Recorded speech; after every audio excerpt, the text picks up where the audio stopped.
From the Library of Congress in Washington, D.C.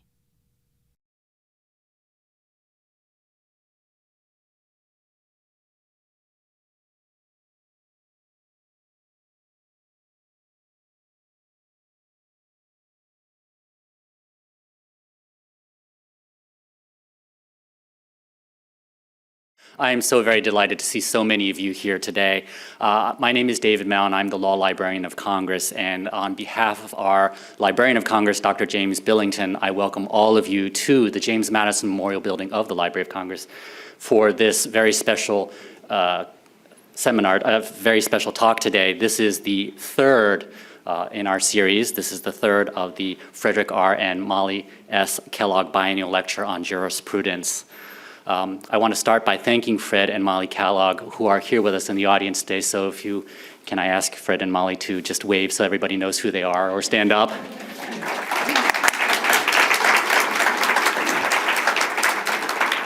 It is their generous endowment to the Library of Congress that has made this series of lectures possible. And I also want to quickly acknowledge Professor Don Wallace and Mark Medish, who are here, if you want to wave to us, who were very instrumental in helping with the selection process of this year's lecturer. So thank you to Don and Mark. The Kellogg Biennial Lecture series demonstrates to us Fred and Molly Kellogg's continuing support of and the importance of the Law Library of Congress. But more importantly, it helps us to highlight the significance of jurisprudence, because we're a busy institution as an organization. The Law Library of Congress is the primary source for legal research for the U.S. Congress in U.S., foreign, comparative, and international law. And so we spend most of our days in the Law Library working with law, among the law, but really in a practical way. So we conduct legal research for members of Congress and for other branches of the US government. We provide resources and services for the public, both here in the United States and globally.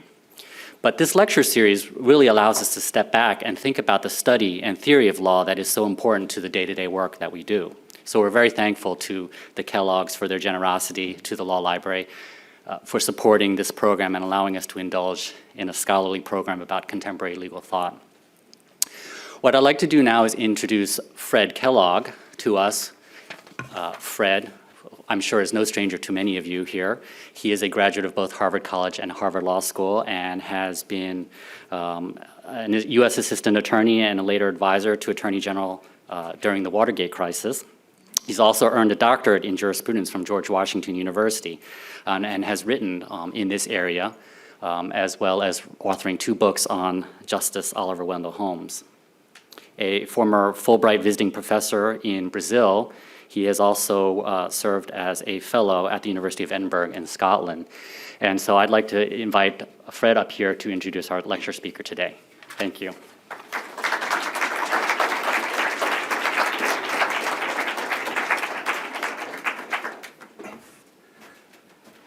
Thank you, David. Members of Congress, distinguished visitors, good afternoon and welcome. This is the third in the biennial lectures that I and my wife, Molly Kellogg, who worked for Congress for 30 years, sponsor at the Library of Congress. The first took place in fall of 2009, an impressive lecture by Ronald Dworkin. The second in 2011 by Joseph Roz, both lectures still available on the Library of Congress website. The lecturer is chosen not by me and my wife, but by an impartial jury assigned to select a speaker from the finest contributors to the field of jurisprudence. And I thank the jurors, the law librarian David Mao, Donald Wallace, and Mark Medish for their careful selection of Dr. Amartya Sen. So why do we sponsor these lectures?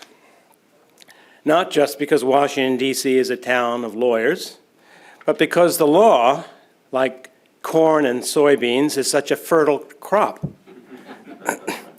It keeps our order, it channels our conflicts, it crafts our purposes, and it brings out the best from our great minds. Indeed, Since the ancient Greek philosophers, it has brought those minds down to earth.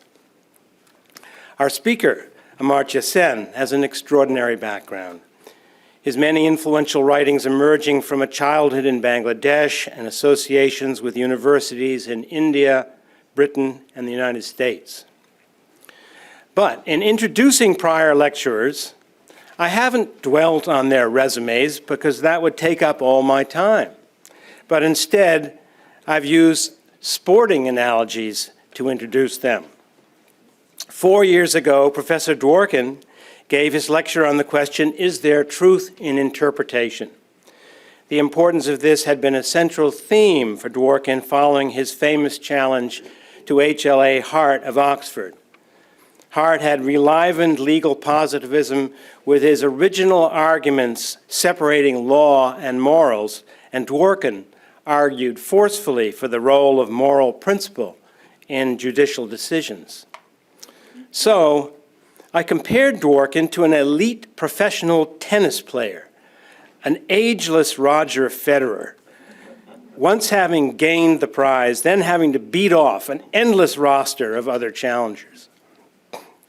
Now, those of you who study jurisprudence may perceive that Dworkin's argument runs counter to his own former boss, Judge Learned Hand, who warned against seeing judges as our Platonic guardians. Judges are smart, some brilliant, but do they see the extra legal aspects of a legal question and allow input from outside the legal network? 2 years ago, Joseph Raz's lecture was Sovereignty and Legitimacy on the Changing Face of Law. I compared Dr. Raz to a mountaineer for his search for the conceptual heights of analytical positivist theory, seeking the conceptual cornerstones for Western legal institutions. But of course, the West is not the whole of legal civilization. Does a theory of legal institutions give an adequate account of justice? This is a question gracefully raised by Dr. Sen, whether an institutional approach is all there is to say about the topic. So, how to describe Dr. Sen? What sports analogy can I use? Consider his accomplishments. Economist, political theorist, Nobel laureate, profound critic of John Rawls, and graceful articulator of Eastern concepts within the Western tradition. I compare Dr. Sen to an elite global sailor, like the first solo circumnavigator, Sir Francis Chichester, whose voyage at first stunned the world, but eventually started a trend. Many have now done it. An Australian girl of 14 and a 72-year-old New Zealander who just set off to set a new record. And of course, also Robert Redford, who is about to bring solo circumnavigation to the movies. The literature of jurisprudence has never been a truly global enterprise. Like Dworkin and Raz, Dr. Sen has worked within the Western tradition, but he has unlocked it and opened it up, extending the global reach of legal thought. He seeks to understand it better, recognizing its imperfections and indeed its hidden dangers, like the one Mr. Redford encounters on his cinematic voyage. The law is a sea of both possibility and non-majoritarian necessity, its process fraught with potential disaster. Dr. Sen confronts this head-on. I refer to his attention to the impossibility theories of Condorcet, Kenneth Arrow, and his own paradox of Paradian liberalism. These theories question the fundamental viability of law for social choice. Like Mr. Redford, in order to survive his voyage, Dr. Sen must combine a realistic sense of the dangers with a relentless attention to detail. In his Nobel acceptance lecture, Dr. Sen was candid about this, saying that impossibility results in social choice theory have often been interpreted as thoroughly destructive of the possibility of reasoned and democratic social choice. His response, has been to find solutions from a broadened informational basis, seeing poverty as multidimensional, using interpersonal comparisons to convey a richer understanding of welfare economics. And he has uniquely combined formal analysis with enviable prose. In taking note of other voices, he quotes the 3rd century Indian emperor Ashoka, "He who does reverence to his own sect while disparaging the sects of others inflicts the severest injury on his own sect." To a field long dominated by a narrow focus, Dr. Sen has brought a comparative approach with a focus on actual lives. This has many far-reaching implications for the nature and reach of the idea of justice.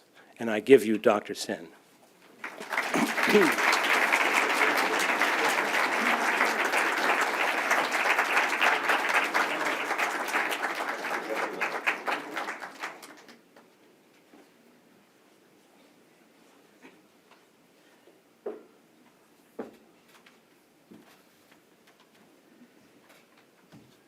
Well, I'm extremely honored and feel quite inadequate in standing here and giving the 3rd Jurisprudence lecture in this wonderful institution with which I used to be associated as a member of the Scholars' Council for many years, and very impressed with the opportunity to meet Molly and Fred Kellogg. And I'm not quite sure whether I would live up to the expectation of being a sailor, but I mean, actually it's quite interesting because in the history, Indian history, it used to be a very seafaring nation at one stage. Indeed, if you go from Indonesia, Cambodia, to Thailand, to Japan, to Philippines, you see enormous remnants of the Indians visiting that. But that tradition went out, and I think the country got a little confused about it. I think the confusion about the sea, in my mind, was most vividly, but not in sailing, but in this case swimming, brought out by a gentleman, actually, whom I knew vaguely from Calcutta, who was called, I think, Amartya Sen, I think his name was also. He was trying to swim the channel, as people do, unaided. And halfway down, he gesticulated for help. And they all picked him up, and they said, what was the problem? Were you heart condition or something else? And he said, no, actually, I halfway down, it just occurred to me, what's the point of this? So I think that question could have very devastating effect. So I'm very grateful for his very kind remarks. And I'm also it's a moment of nostalgia and sadness for me because Ronald Dworkin, the first lecturer, was a close friend with whom for 10 years I taught joint classes, offered jointly in economics and philosophy and law. So I met him a lot, and Joseph Raz is a great friend too. And the last law lecture I gave, that was the Herbert Hart lecture, was in the invitation of Joseph Raz. And so it's really a very nostalgic moment for me. However, let me get on to justice, disagreement, and objectivity. I'll tell you about one problem about determining what to speak about, on which I'll to and fro a bit, but I think I don't want to spend more time on preliminary remarks. I'd better get on with the subject, and then I'll come back to that if there's time. The focus of this lecture is going to be on the critically important role of disagreement for enlightened reasoning in general, and for reasoning on justice in particular. Immanuel Kant argued in one of his political essays, what we really need, that was the question he asked, what do we need for enlightenment? He argued that most importantly we need freedom, and he called it freedom in the most innocuous form of all. Most innocuous form of all, freedom to make public use of reason on all matters, unquote. Kant went on to complain, I quote him, "But I hear on all sides the cry, don't argue. The officer says, don't argue, get on the parade. The tax official, don't argue, pay. The clergyman, don't argue, believe." All these mean restrictions of freedom everywhere. But which sort of restriction prevents enlightenment and which, instead of hindering it, can actually promote it? I reply, this is Kant still, the public use of man's reason must always be free, and it alone can bring about enlightenment among men. The passage goes on, there are a lot of other things he says there. There may well be much to argue about here, including what activities can be seen as innocuous and what has to be defended, not on grounds of its patently unobjectionable nature, but because of its importance, even if it may not be inoffensive nor faultless in any assured way. But Kant is surely right in seeing the far-reaching importance of the freedom to disagree on public matters on the basis of one's own reasoning. My lecture is concerned with the importance of reasoned disagreement in general, and particularly with its relevance for the theory of justice and the making of public policies. I had a third section, but then ultimately I decided that since I wanted Q&A, when I reached the 45-minute, I thought I dropped it. And that was actually connected with my Hart lecture, which came out in the Oxford Journal of Legal Studies, and this was about the interpretation of Constitution. So it might have connected, I haven't read Ronnie's first lecture, might have been more connected with that. But if I have time, I'd like to come back to it maybe in the Q&A time a bit, because I have excelled it here. So these are the concerns. Why reasoned disagreement is important? How does it affect making of public policy? What's the implication for theory of justice? And what's its implication for constitutional interpretation is a question that I'm postponing, as it were, in the talks. However, while reasoned disagreement is the central focus of attention in this lecture, nevertheless, to get a firm grip on the critical importance of disagreement, we first have to understand the role that reasoned agreement plays in the assessment of justice and in the systematic evaluation of political principles and decisions.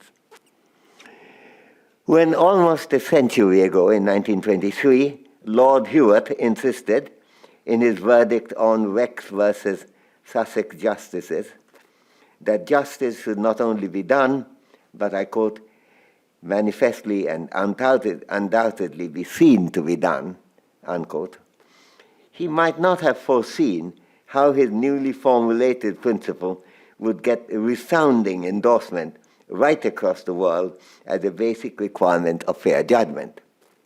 We can begin by asking what lies behind this admonition about the importance of there being agreement in some substantive sense that justice has been done. A part of the reasoning behind the maxim is likely to be entirely instrumental. The administration of justice can be expected to be more effective if judges are seen to be doing a good job in a way that inspires the confidence of the people. But can that be all? The case for the importance of justice being seen to be done must go well beyond instrumentality. Indeed, it can be argued that if people, despite being well informed, cannot at all see that a judgment is just, or at least not unjust, then not only the implementation, but even the correctness of the judgment would possibly be called into serious question. There is a connection, it's possible to argue, between the soundness of a judgment and its ability to survive public scrutiny. The centrality of reasoned agreement is a common thread in many accounts of the objectivity of justice. John Rawls, the legendary moral and political philosopher of our time, has argued powerfully that the demands of objectivity in the field of justice must be linked with its survival in public reasoning. We have to concentrate, in Rawls's words, on, I quote, a public framework of thought that provides an account of agreement in judgment among reasonable agents, unquote. This demands, among other things, the avoidance of what Rawls calls a personal slant. Quote, we do not look at the social order from our own situation, but take up a point of view that everyone can adopt on an equal footing, unquote. The need of some kind of impartiality that eliminates disagreement of a slanted kind would seem to be an essential part of objectivity. There are good reasons to avoid the kind of disagreement that is caricatured by Philip the Bastard in Shakespeare's play King John. So I quote from Philip, "Well, whilst I am a beggar, I will rail and say that there is no sin but to be rich, and being rich, my virtue then shall be to say that there is no vice but beggary." We can be critical of self-serving biases, as presumably this is the point of that example of Shakespeare in moral judgment, but we have even greater reason to be particularly worried, and especially recently so, at a broad political level when critically important affairs of the state are held up by fights over disagreement that reflect the machination of sectarian interests. There have been much criticized examples of such breakdown in recent experiences of this country, including in the governmental shutdown that occurred in the fight over the Affordable Health Care Act, or what goes by the nickname of Obamacare. It's tempting for disinterested citizens to crave for public agreement, no matter how that is brought about, rather than one dominated by dissensions of one kind or another. That point is easy to understand. However, it is very important to distinguish that kind of seeking of agreement for functional reasons and Rawls's more foundational argument for agreement based on impartial reasoning because of its connection with political objectivity and its essential role for a theory of justice, in particular for Rawls's own rightly famous theory of justice. As Rawls puts it, I quote, "For a political conviction to be objective, it has to be shown that there are reasons specified by a reasonable and mutually recognizable political conception, satisfying those essentials, sufficient to convince all reasonable persons that it is in fact reasonable," unquote. I shall have more to say on Rawls's own approach to justice, but I postpone that discussion for the moment. Even though I do not wish in this lecture to get embroiled in what are called meta-ethical debates about realism in moral and political philosophy that have gathered much steam over the last couple of decades in philosophy and jurisprudence. This has certainly been a major thing, and if you are, as I am, also professor of philosophy and have an office in the philosophy department, you see how in some ways substantive ethics have been in some ways almost displaced from the attention it gets by meta-ethical debate. And our friend Ronnie Dawkins was very involved in that towards the end of his life. In fact, the book that I think Fred and I were talking about, Justice for Hedgehogs, there's quite a bit of it that he tries to say on that. However, despite my not wishing to get embroiled in it, I cannot avoid saying something on these engaging foundational issues, given the nature of my task and given the fact that others will ask me these questions anyway if I don't. It is in fact useful to distinguish between two broad approaches to the sources of normativity in moral and political reasoning, which can be, at the risk of some oversimplification, respectively called subjectivist and objectivist. In the context of moral philosophy, I'll come to political philosophy presently. In the context of moral philosophy, one of the major contrasts is that between valuing what we desire precisely on the ground that our well-considered desire makes it valuable. So we value what we desire because our desire itself makes it valuable. This approach in various forms can be called subjectivist, whereas an alternative interpretation would see reasoned valuation as being prior to desire, an approach that could be called objectivist and is being prior to desire, but desire with any luck might catch up with it. So ultimately they may be the same, but the question is which is doing the running. The conflicting metaethical theories continue to co-survive, fairly noisily I should say, and this has not been a walkover for either side. My main contentions in this lecture can live with either interpretation of this metaethical debate, though I do not wish to hide the fact that my own position has been that there is more plausibility in starting with the general presumption that we should desire something that we have reason to value than with the supposition that we should value something that we happen to desire. Well, that is still my view, so that's really a bit on the objectivist side. I would also argue that for substantive ethics, the distinction is typically not of great practical moment, because no matter which way you come, both sides would say, those who see reasoning as prior would tend to think that that desire should be governed by it, and those who want to attach importance to desire would like to think the desire to based on, and in some ways, take note of reasoning. So the distinction may not be as large as it's sometimes made out. So in any case, I shall not go much into that territory in this lecture, except to the extent I need to move through it in clarifying the nature of the argument I'm presenting here about the central role of disagreement in the pursuit of moral and political objectivity and for the theory of justice. I turn now to the role of interpersonal and indeed intergroup agreement for political objectivity.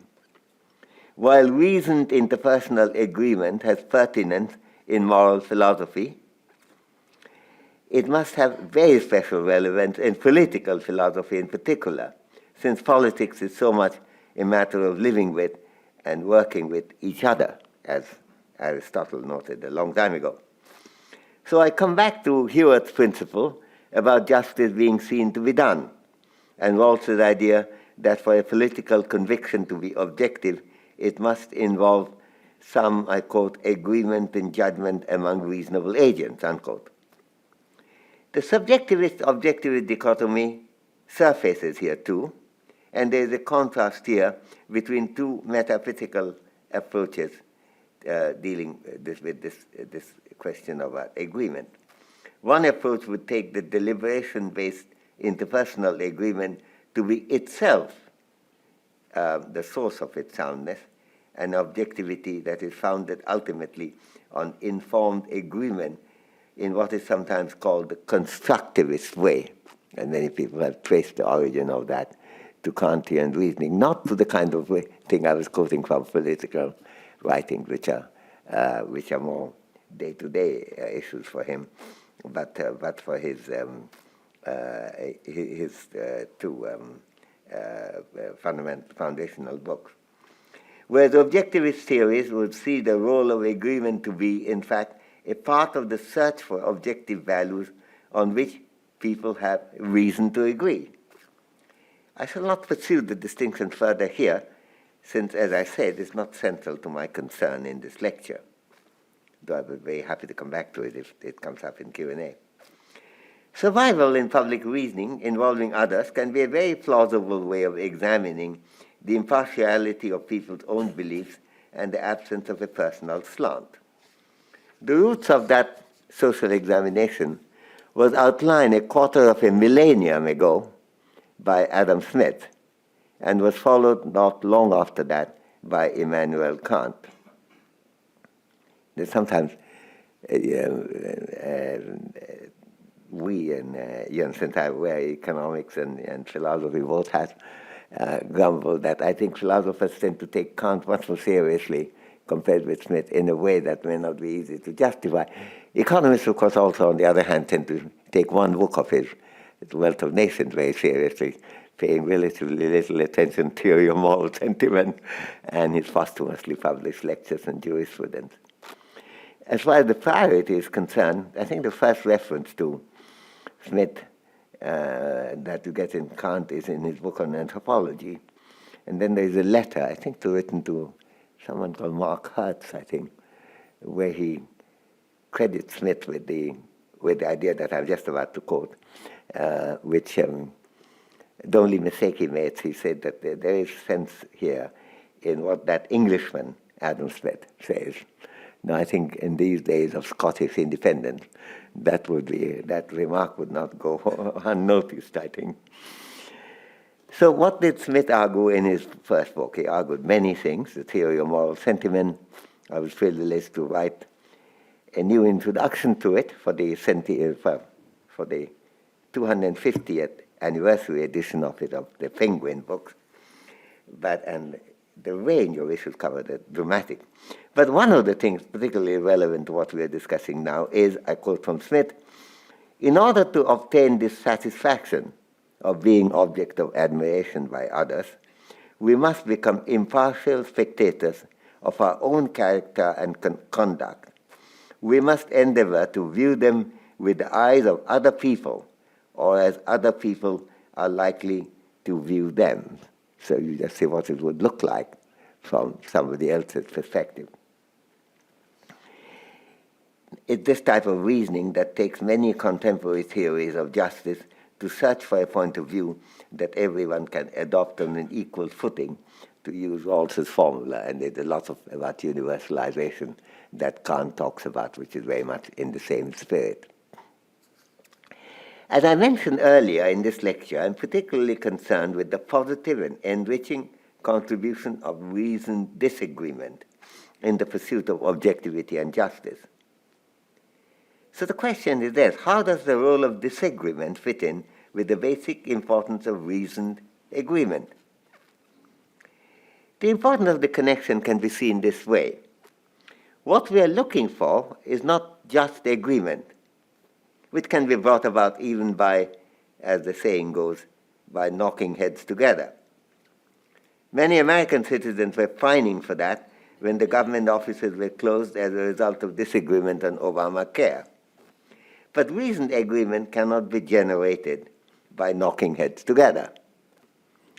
On the Rawlsian approach to political objectivity, which has been very influential, and rightly so, it is therefore important to see how reasoning, including on societal affairs, can be best fostered.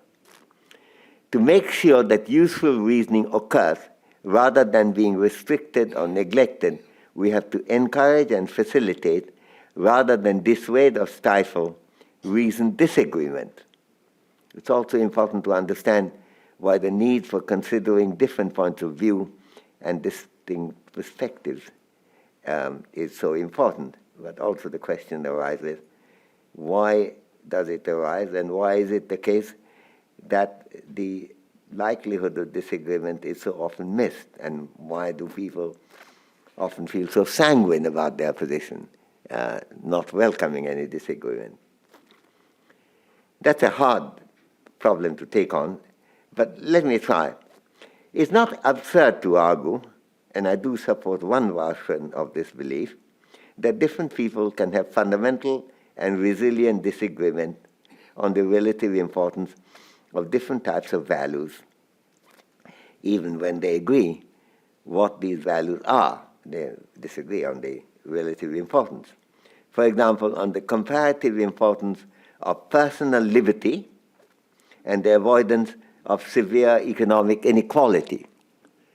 I was privileged to teach classes with Ronald Dworkin for 10 years in Oxford, but in Harvard I was very privileged also to teach for 10 years classes with Robert Nozick. And he was a kind of paragon of reasoning virtue. On the other hand, I've never felt that I could persuade him that he that while I do value liberty too, he probably valued it more dramatically than I would. Now, Herbert Hartwood's name has come up both in Fred's speech and mine, that actually wrote a piece attacking Robert Nozick, and I had this unlikely position of having to defend Robert Nozick, saying that this is not exactly what he had done. On the other hand, I don't see myself ever agreeing with him, though I think both of us felt very dependent on our respective reasoning. So I don't think there is anything very peculiar about it, and this will have some implication when it comes to a theory of justice like that of Rawls, because that's based on the ability and the absence of impartiality to arrive at a completely agreed position, and on which he was himself skeptical, but that's the issue here.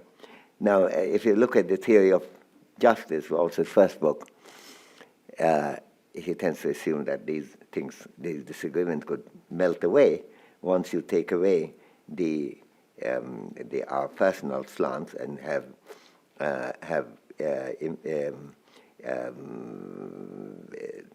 some way the arguments that could be seen to be impartial. Now, some of the part of the lecture that follow that I'm going on to would be skeptical of that. That's not to say that we cannot eliminate many arguments on grounds that reasoning demands that we reject them. There was many arguments on grounds of feigning to be sufficiently impartial. But impartiality alone, what is part of my thesis, wouldn't deliver you to a complete agreement. No agreement may ever emerge between the two sides, even after prolonged arguments and well-intentioned reasoning with each other. This does not, however, imply that arguments on such fundamental issues are a waste of time. Indeed, I must emphasize the distinction between a position that through reasoned argument with each other, the two sides must always be able to come to one exact agreement, a hope that I do not entertain, and the position that it is useless to argue once we seem to hit a point of apparently deep-rooted disagreement, a view which I would also resist, and resist very strongly. Since I've recently turned 80, in fact last week, I often tend to suffer from a kind of anxiety which I don't think has a name, but I'm going to name it. It's a low kind of anxiety that can be called consistency anxiety. Whether my view on this may not have changed radically over my long life. There would be nothing wrong with it. Some of our greatest philosophers, like Hilary Putnam, has done that quite with great style. But anyway, I was interested in the question, so I looked at some of my earlier writing, and I was reassured to find in my book, Collective Choice and Social Welfare, written during the 1960s and published in early 1970, when I was quite a bit less than half my present age, that I took exactly the same view then. Arguing with the philosopher A.J. Ayer, whom I knew and very much admired, I had to say, arguing with him, I quote from myself, I'm afraid, it may be true that, and now I begin quoting from Ayer, it may be true that in the end, there must come a point where one gets no further answer, but only a repetition of the injunction, value this because it's valuable, unquote. This is a direct quote from Ayer.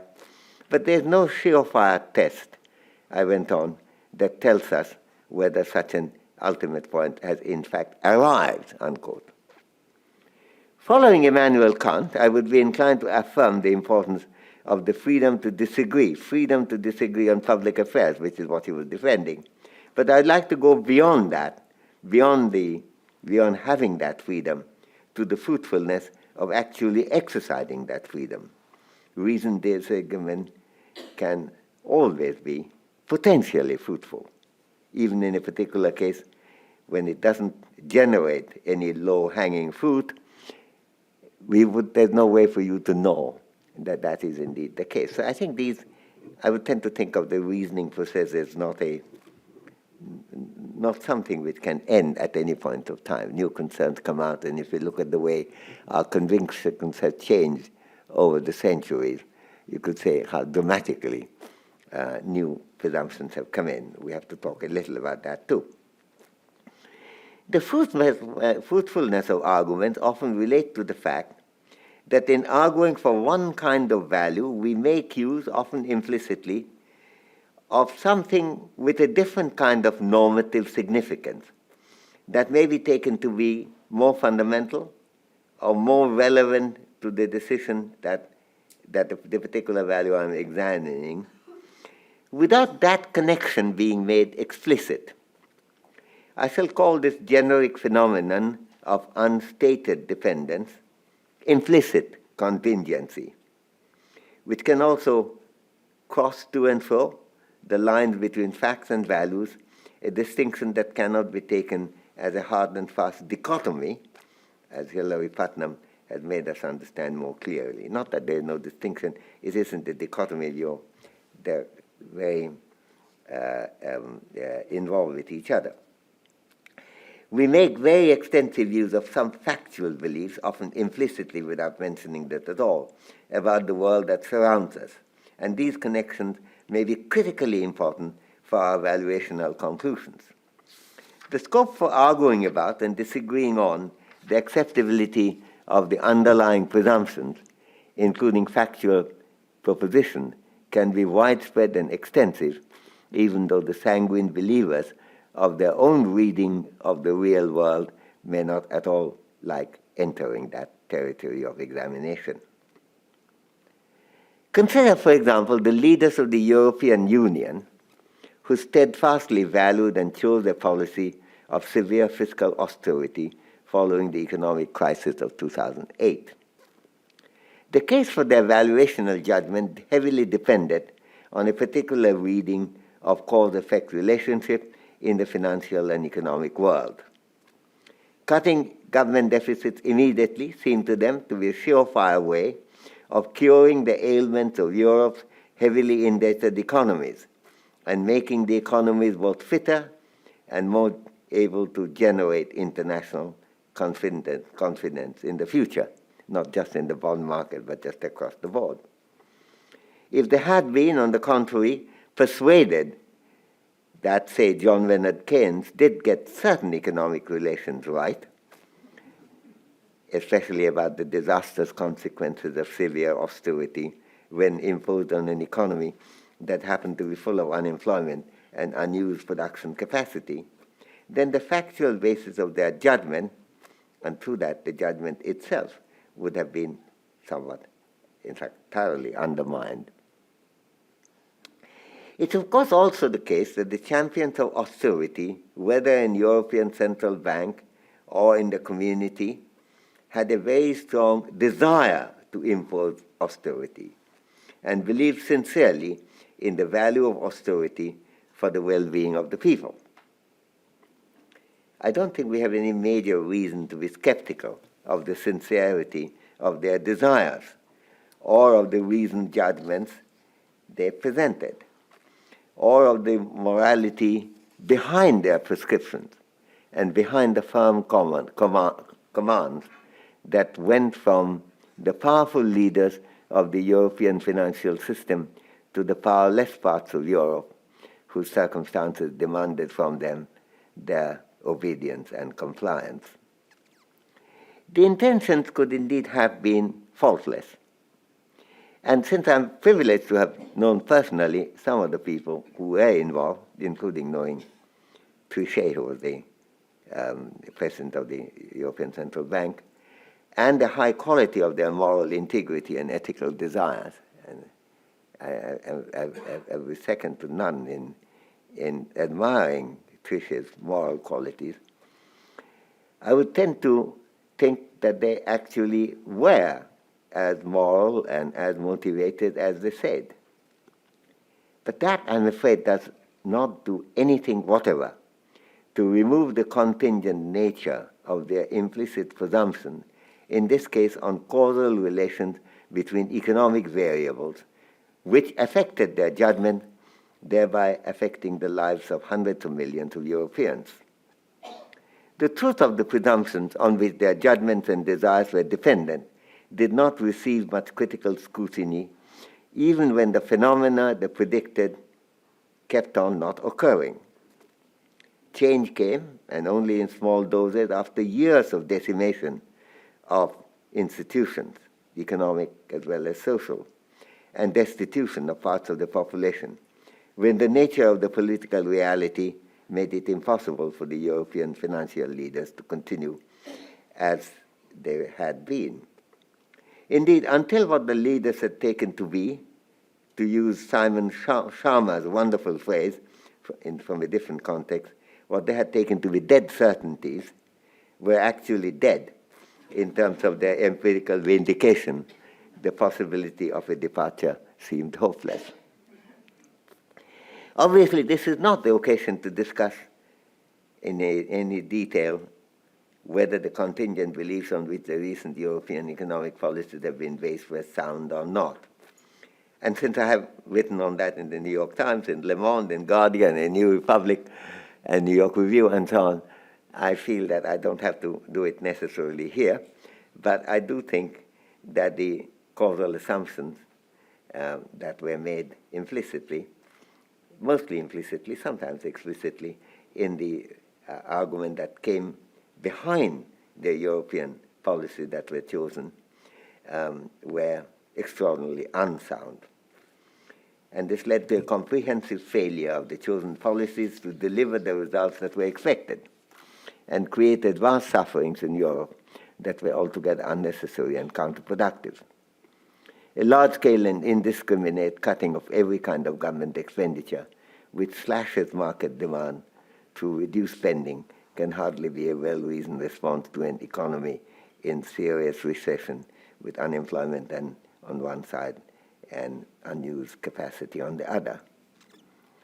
In fact, the policy package imposed by the financial leadership of Europe on the troubled economies in southern Europe was very severely anti-growth, and a country's ability to reduce deficit is vastly reduced rather than enhanced by a low-growth regime.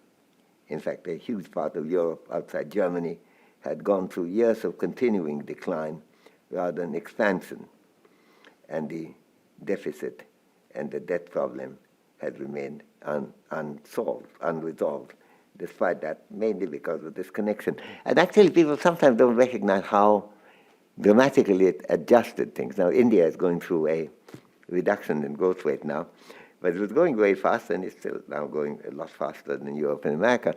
But I remember about 2 years ago, actually it was April 2011, I had 2 phone calls, one from a Paris journalist asking me, have I seen the report of the last quarter? Great news, he said, Europe hasn't shrunk. European income level has had 0 growth over the quarter. And is it not a moment of congratulation since they have been shrinking? And about an hour and a half later, I got a call from NDTV in Delhi saying, would I like to comment on the new growth figures have come in, which are abysmal. So I said, how abysmal is abysmal? He said, it's only 6.5% per year. Now, since then it's fallen a little more like 5 now.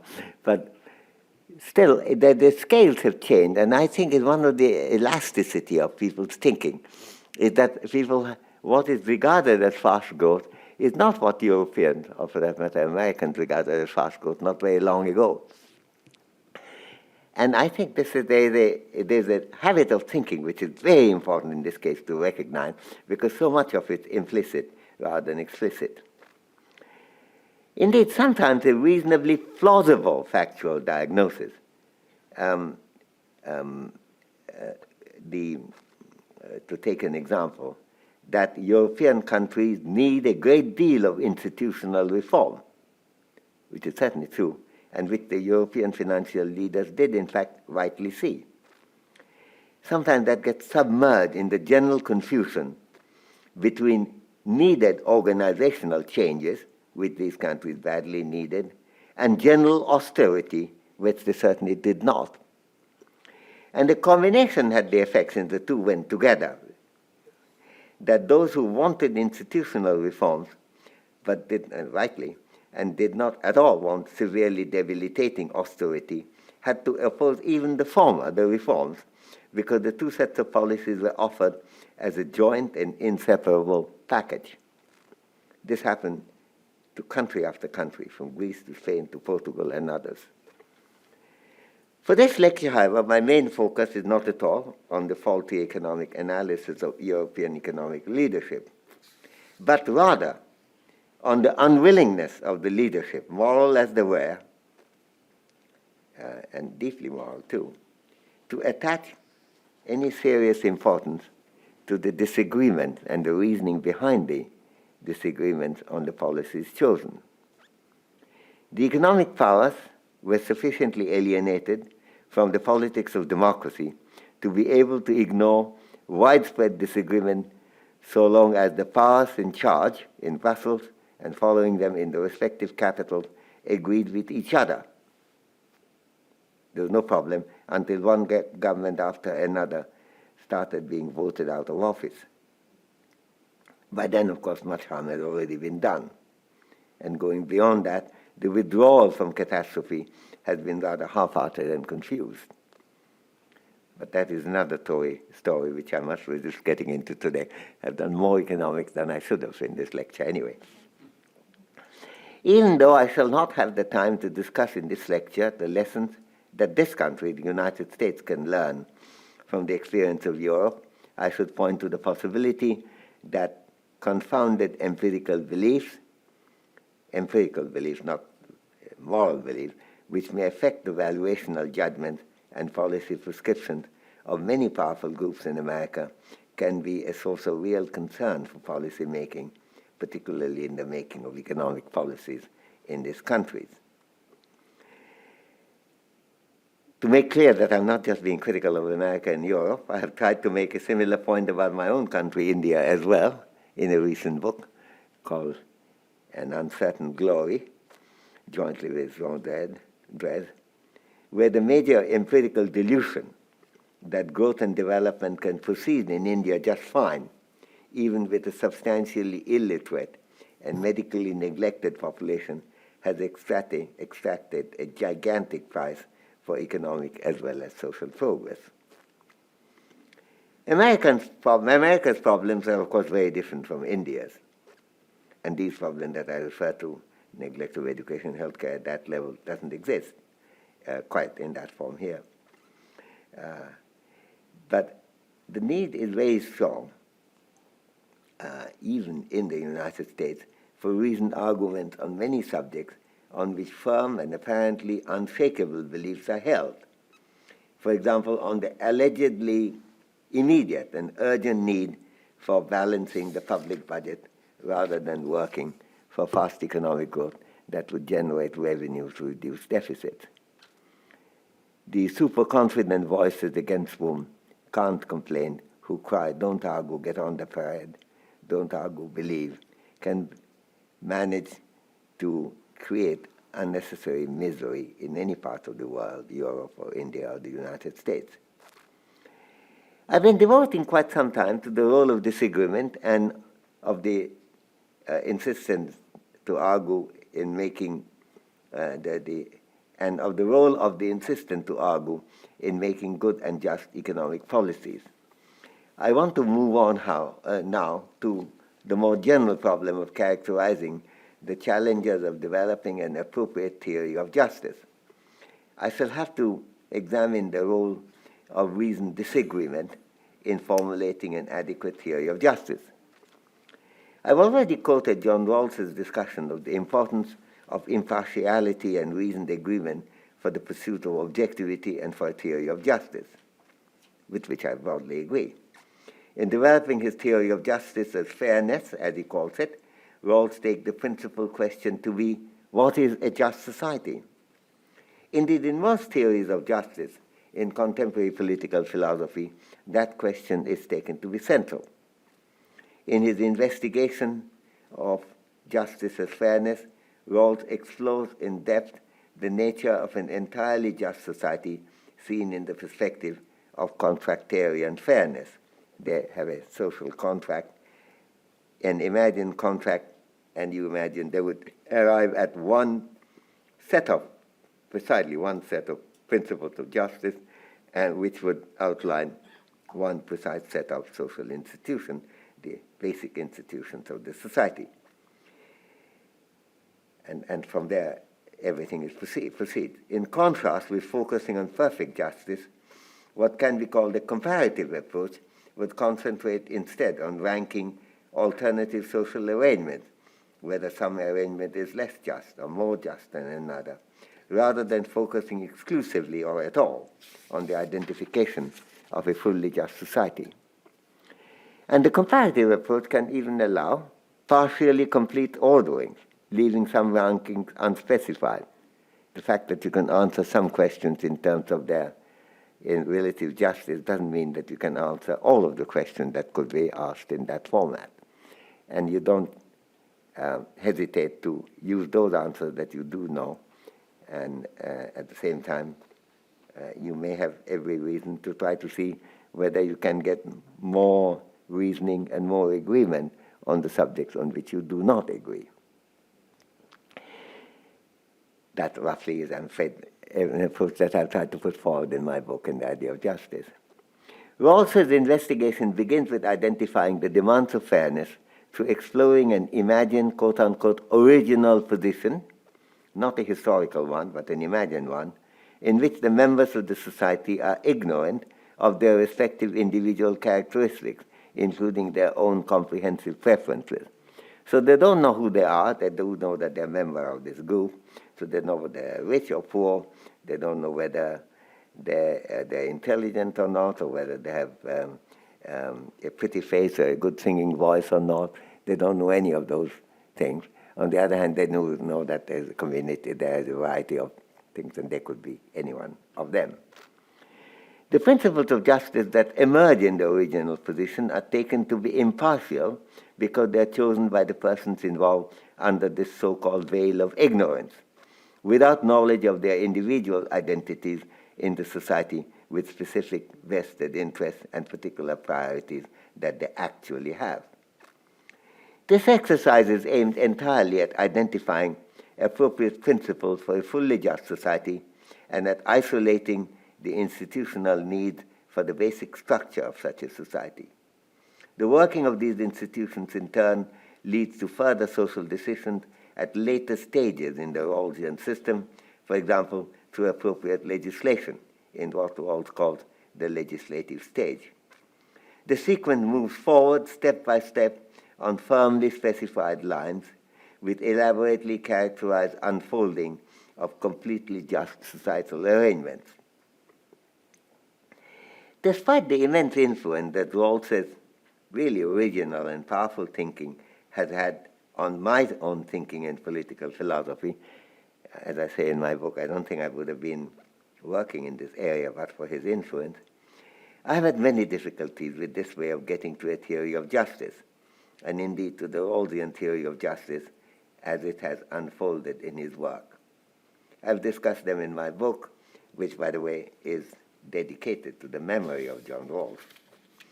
I shall be concerned here principally with one issue, the relevance of reasoned disagreement and possibly lasting disagreement between people undertaking research for justice under conditions of organized impartiality through the original position. Will there, in fact, be one blueprint of institution based on a unique set of principles of justice that would emerge as being the only choosable one in the original position? Impartiality in the way that is organized through the thought experiment of the original position can certainly eliminate differences between judgment made, for example, by the beggar and the rich in Philip the Bastard's Shakespearean example.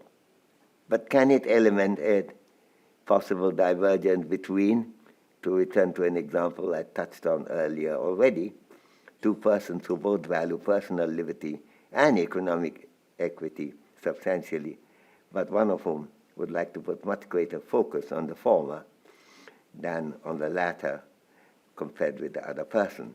differing in their beliefs on what the right relative priorities between the two should be. The main difficulty here is that the difference between the two positions does not arise from one being impartial and the other not so, but from two different impartial arguments to which they respectively adhere.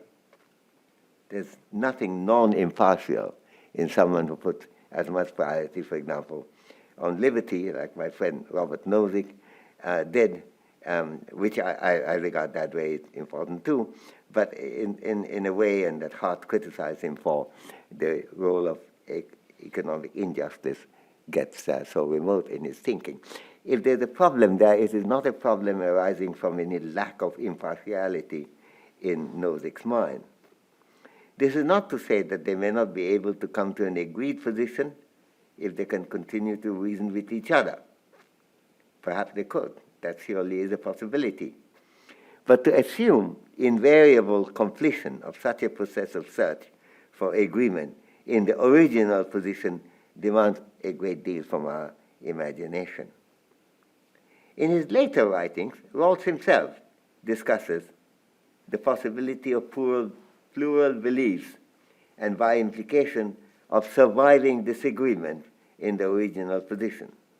Indeed, in a later book, Justice as Fairness, a Restatement, Rawls notes that, I quote, "There are indefinitely many considerations that may be appealed to in the original position, and each alternative conception of justice is favored by some consideration and disfavored by others," unquote.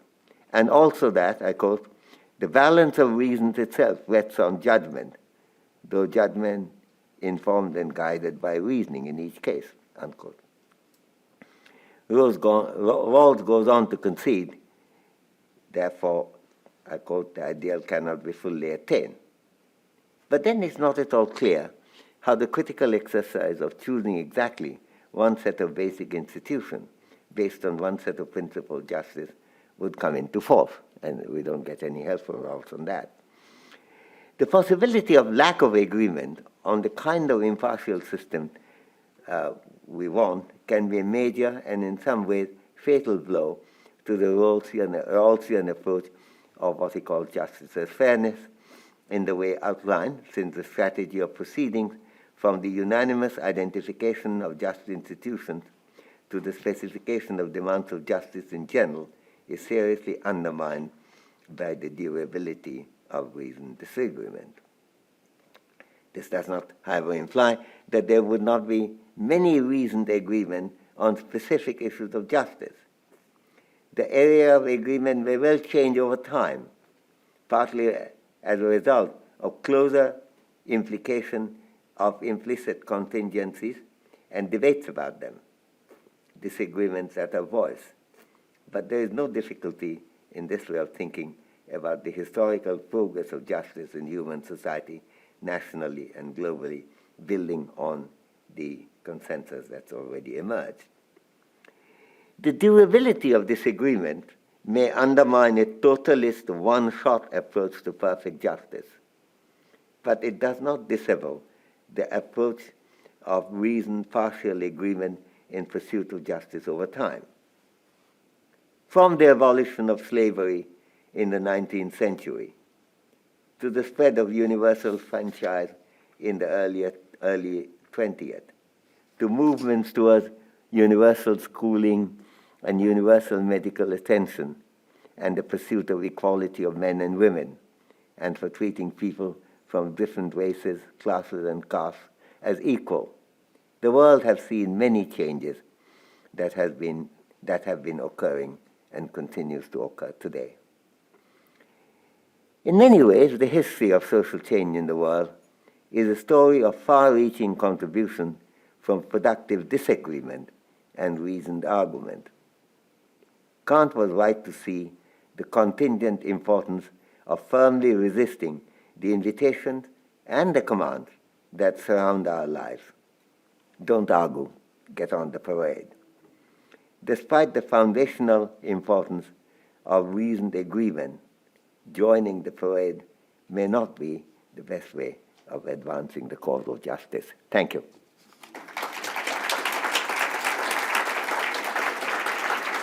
So shall I stay here? Okay.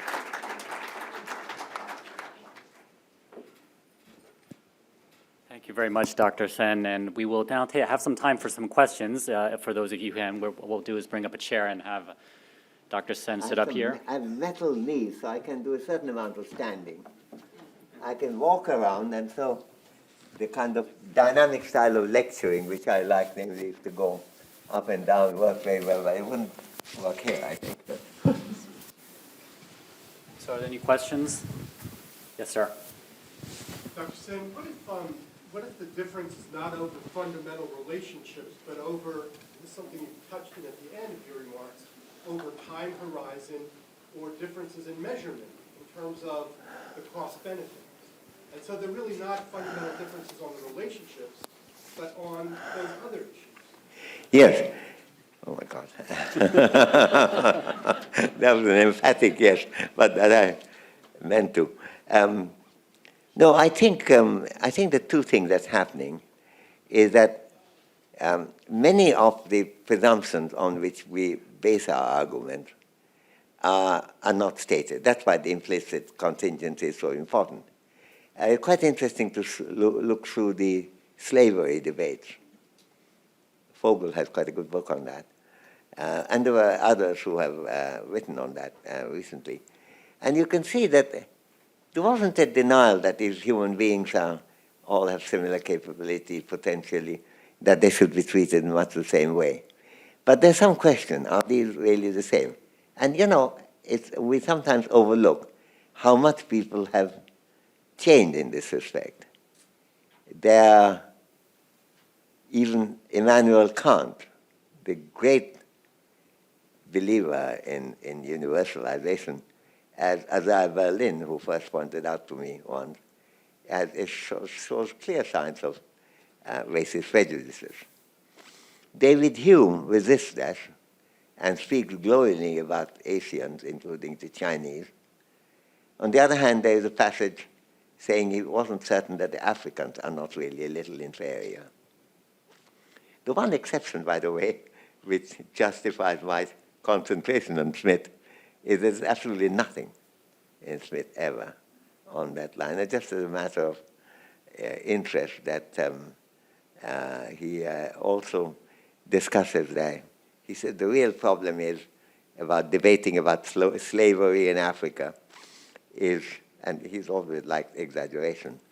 So he said that to the Africans, the demands of humanity and justice is absolutely clear in a way that, and I now quote, his sordid masters are completely unable to comprehend. So that's a claim that the masters lacked the quality which the slaves actually had. So, but anyway, but the views have changed. I mean, Smith was odd man out in that respect.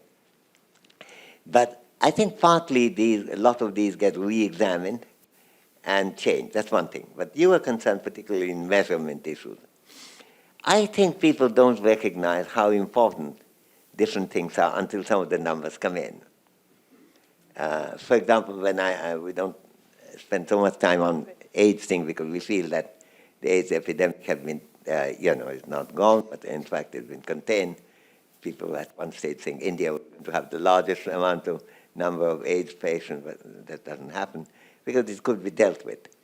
But when that was happening, if I said in a meeting that do you recognize that on 9/11, on that one day, more people died of AIDS than of violence of any kind.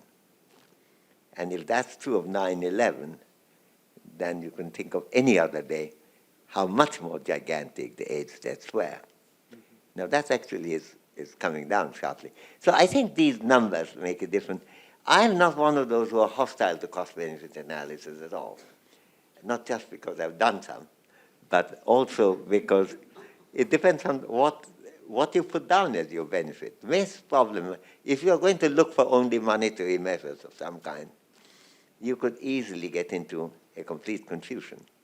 But if there's something, I've had this argument with students of mine who say, oh, cost-benefit analysis is, and this wonderful word, very reactionary, you know that. And I said, why is it reactionary? because you can't, you don't take into account the human value. I said, why can't you take into account human value? He said, they're not measurable. Well, what is measurability? And I said, well, that's just showing that you're a bad mathematician. That is, as if, and you look at the classic French books on which some of us cut our teeth working. The basic thing about measurement is ranking. And if you say that the world is better with this rather than that, you're already done in measurement. It has a higher value than that. So then you have a ranking, which is an incomplete ordering, which is what I was singing praise of. Then you get the complete ordering. Then you get a numerically representable complete ordering. Then you get a cardinal complete or a cardinal numbering, and then a ratio scale numbering. This year, actually, I'm teaching a course on justice, but I'm also teaching a course maths with my colleague Barry Mather. Barry Mather and Eric Maskin and I, we are teaching a course, Maths 256X, I think. And it's about the way mathematics is present in everything. It's about how whenever we are, so much of our thinking is based on model. In fact, implicit contingency is a model-based thinking too. So we are discussing that, and we got about half mathematicians and about one-third philosophers, and the rest divided between economists, doctors, lawyers, and so on. So I think the measurability issue is an absolute no in my judgment, because you can bring in anything to put in, and you can give it a value. Now, you don't always have to give an exact value. Right now, I'm very involved. Let me do an exercise which I'm trying to have a meeting on Monday, for which a former student of mine, Andreas Papandreou, is flying in. And we're trying to look at the comparative costs of nuclear energy and solar and other sustainable green energy.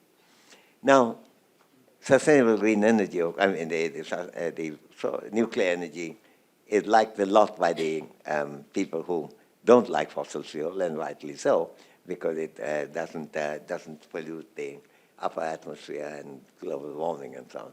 On the other hand, if you add the danger of an accident, and Fukushima is the latest example of that, but there have been many others. I've just been looking at them.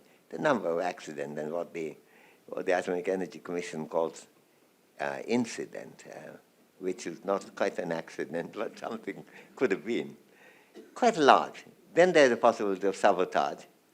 You have to imagine if in Bombay, instead of torching Taj Mahal Hotel, if they did it to one with the nuclear thing, one would be happening. And the Nuclear Threat Initiative, with which I used to be a trustee, I'm still an emeritus trustee, we've been very concerned about the nuclear threat material being stolen. Now, if you add these things, and if you multiply them by the possible dangers and the results, and the numbers, you arrive at gigantic numbers, so that any kind of subsidy on solar, it could make a difference. Actually, the solar has been coming down. In India, solar energy costs has fallen by 60% over the last year, primarily because of Chinese solar panels, which America doesn't like, Europeans don't like, Indians quite like it, which is very good, because it led to this cost. So how do you compare them? Can you, and as will people say, can you measure when there's an accident human life? How are you going to measure life? Well, the answer is you don't have to measure human life at all. You say, okay, we don't know. The value could be infinity, but would you agree that the value is minimally this, each death? Just a minimum number. That's not an exact number. It's very like somebody would say it's much more. Okay, I said fine. But let's imagine that it's minimally that. That if with that minimum, you find that the nuclear danger, probabilistically estimated evaluation, makes it much more expensive than solar energy, then you don't have to worry whether you got the human life rightly valued, because anything that increases the value over and above that will be a fortiori, give you the same result. So what you have to do is to get, it's an old technique in cost-benefit analysis, namely to get the minimum of one side to exceed the maximum on the other side. And again, these are just a matter of using the reasoning. And I think people are getting smarter in this respect. The literature is quite massively good now. And I would expect things to change. And I think people underestimate how much the knowledge of racial lack of differences, and people believe that once that the blood of Asians, Indians, Africans, Europeans were different. No one believes that. So I think the empirical contribution that can be made by good science and good reasoning could be very large. And if I take a rather optimistic view about the future, I mean, we might blow up. I sometimes agree with my friend Martin Rees, who was my successor as Master of Trinity. He has a book called Our Last 100 Years, and shows how one way or another we're going to blow up. But that may well happen. But until we blow, we might continue to live in a slightly better world. And that's what I'm looking at here. But that's a very good question, what you asked. Any other questions? Yes, sir. Do we have a microphone? Yeah, Ken up here, up front here. Sir. Hi. Dr. Sen, first I want to say just a comment and then a question. I really respect your work, sir. I've read a lot of it, and I can almost remember where I was sitting. I've read a lot of your work, Poverty and Famines, and I really, really respect your work, sir. Question, you mentioned reasoned disagreement. On a practical level, how do we get a lot of disagreement. Practically, how do we get the reasoned part? You know, you're not going to, this is a very important point. You're not going to explain reason in terms of some other concept, actually. Reason is something, you know, it's like Chomsky saying that we have a natural ability to have syntactical capability. I think we have a capability to understand reasoning. Children ask that too. And they would say, you know, look, my brother Kabir is not being fair to me. Why not? I mean, the reasoning is something spectacular. I remember one occasion I was buying stationery in Staples in Cambridge. And there was a dad who was buying a lot of stationery. And there was a small child, about 5. And he kept on saying, well, Dad, you said that it's going to be only 5 minutes. Now it's 15 minutes. So after I said half an hour, and then the dad said, look, darling, I'm absolutely nearly finished. It will be done in another 10 minutes. It's going to be absolutely fine. And then he looked at the child and I said, I love you very much. To which the child said, but that is neither here nor there.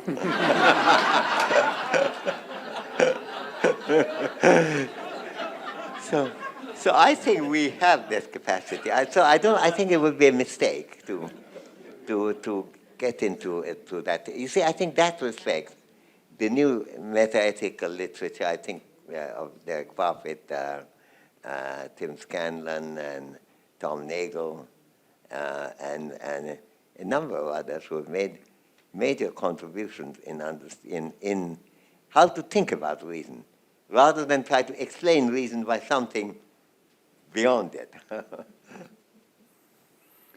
But I think, I mean, it's something we should worry about, indeed. I guess from a pragmatic point of view,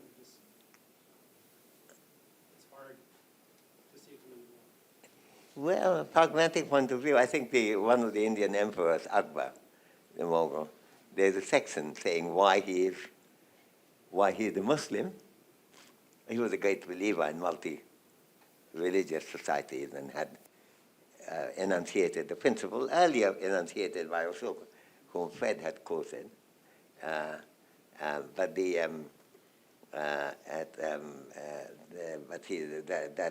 why the state has to take symmetrical attitude. This is the Indian secularism. Not that you leave out religious things. You could pray, as long as the prayer of any community could be admitted in the same way. I mean, it has a problem too. When I go to Bangladesh, they take that very seriously, even though it's 92% Muslim. And I go there and I ask them, is it going to be secular? They said, strictly secular. So I go and I hear 2 minutes of Quran. Then I hear 2 minutes of the Gita. And then 2 minutes of the Bible. And then 2 minutes of the Buddhist Tripitaka. And I told my host that some kind of a secular meeting this is. I've been hearing nothing other than, he said, but that is secularism. But that's Akbar's view of secularism. But there's one occasion when he's saying, why isn't he a Muslim? He said, I'm a Muslim because I was born a Muslim. That's got nothing to do with it. I had to reason about it. After reasoning, I've come down to the view, this is the religion I want. So he's saying that you have to give priority to reason, even if it leads to a conclusion that you might have arrived at in some other way earlier, but that wouldn't have been right because you have to justify it by reason. And then he proceeded to say, if somebody who says, and this is relevant to your question, says that, why should I listen to reason? And Akbar's answer to that was that, give me a reason why you wouldn't like to listen to reason. Right. You have to give me some kind of reason. Do you agree? Right. And then this chap said, yes, I will give you a reason. So I think, of course, that was a way of tricking him into accepting the point that he was refusing to accept. So, but these are, sometimes you and I might chat about it. There's a lot of interesting paradoxes there, too. All right. Why don't we take one more question? Ken, there's a question over here. Sure.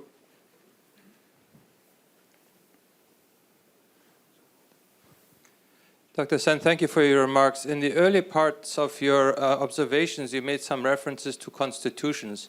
And my question to you is, presupposing as I am that there is a need for a constitution, there are many societies that have lived without constitution, but presupposing that there is a need for a constitution, do you see the Constitution quasi as a guarantor of the opportunity for disagreement, or do you see it as a third triangulation point for preserving objectivity? Both. I think, first of all, because when the Constitution is arrived at, based on some kind of agreement, but it's not forced, it's not, the claim isn't that reasoning stops at that point. And that's really, I mean, what I talked about in my Hart lecture was really about that. Because if you take a view as, for example, originalist of one kind does, not Bork. Bork was to say that you have to look at the intentions of people behind. But somebody like, say, Stephen Calabresi would be that you look at the words, what do the words mean? And no matter what the word means today, you take that.